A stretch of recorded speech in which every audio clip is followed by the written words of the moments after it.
Hello বন্ধুরা, সবাই কেমন আছো? আশা করি সবাই ভালোই আছেন। তা আজকের এই ভিডিওটা হচ্ছে চ্যানেলের নাম চেঞ্জ করা নিয়ে। তা অনেকেই দেখছি চ্যানেলের নাম, নতুন যারা ক্রিয়েটার রয়েছে বা পুরনো অনেককেও দেখেছি যারা কয়েকদিন চ্যানেলের নাম ইউজ করার পর সেই নামটা বাতিল করে দিয়ে অন্য আবার নাম চেঞ্জ করে অন্য আবার নাম দিচ্ছে। তা এই নাম চেঞ্জ করলে কী কী সমস্যা হতে পারে বা চ্যানেল সাসপেন্ড হয়ে যেতে পারে বা কী হতে পারে, সেই বিষয়টা নিয়ে আজকে সম্পূর্ণ আলোচনা করব।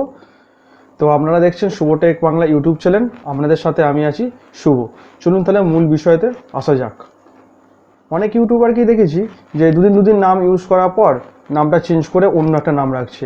আমাদের কি করা উচিত? প্রথমেই যে নামটা চ্যানেলটা ক্রিয়েট করব তখনই কিন্তু আমাদের একটা কি নাম ভেবে নেওয়া উচিত যে আমরা কি নাম দিয়ে চ্যানেলটা খুলব। কারণ এই প্রথমে একটা নাম দিলাম, সেই নামটা ইউজ করা কিছুদিন পরে যদি আবার একটা নাম দিয়ে দিই, মানে ওই নামটাকে সরিয়ে দিয়ে, সেক্ষেত্রে কিন্তু চ্যানেলেরই প্রবলেম হয়। যখন আমাদের 10-20 হাজার সাবস্ক্রাইবার হয় তখন কিন্তু আমাদের চ্যানেলে একটা ব্র্যান্ডিং তৈরি হয়। সেক্ষেত্রে যদি আমি চ্যানেলের নাম পরিবর্তন করে ফেলি, সেক্ষেত্রে ক্ষতিটা কিন্তু আমাদের চ্যানেলেরই। কারণ তখনকার যে সাবস্ক্রাইবার রয়েছে তারা কিন্তু দেখবে যে আমরা চ্যানেলটার নেম চেঞ্জ করে দিলাম, তখন তাদের মধ্যে একটা এফেক্ট পড়বে যে চ্যানেলটার নাম চেঞ্জ হয়ে গেল, এতদিন এই নামে চিনতাম, সেই একটা ব্যাপার আছে।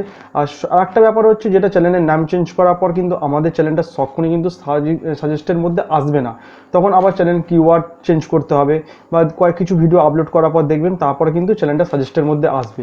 মানে কি, আমাদের করা উচিত কি, আমরা যখন চ্যানেলটা ক্রিয়েট করছি তখনই কিন্তু আমাদের নামটা পুরো ভেবে একদম পারফেক্ট তখনই দেওয়া উচিত। না আবার নতুন করে ক্রিয়েট করা, কিওয়ার্ড দেওয়া, সেগুলো কিন্তু দিলে আর সমস্যা, চ্যানেলটা প্রথমে সাজেস্টের মধ্যে আসবে না, সেক্ষেত্রে প্রবলেম হবে অনেকই।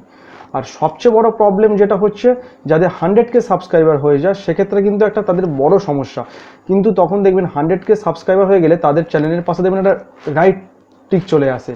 যখনই আমরা চ্যানেলটা মানে নামটা চেঞ্জ করে দেবো তখনই কিন্তু রাইট মার্কটা চলে যাবে।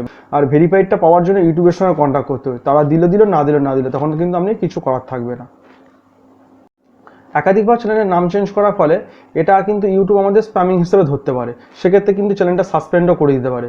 সেই জন্যই বলি যে চ্যানেলের নাম বারবার চেঞ্জ না করে একবারে প্রথমে ভেবে নিন।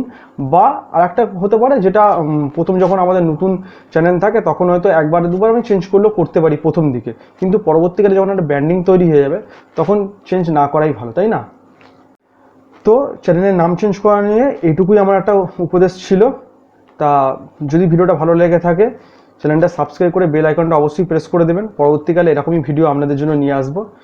দেখা হবে আবার পরবর্তী ভিডিওতে। ততক্ষণ পর্যন্ত ভালো থাকুন, সুস্থ থাকুন, আর শুভ টেক বাংলা চ্যানেলের সাথে সদা সর্বদা জুড়ে থাকুন। টাটা।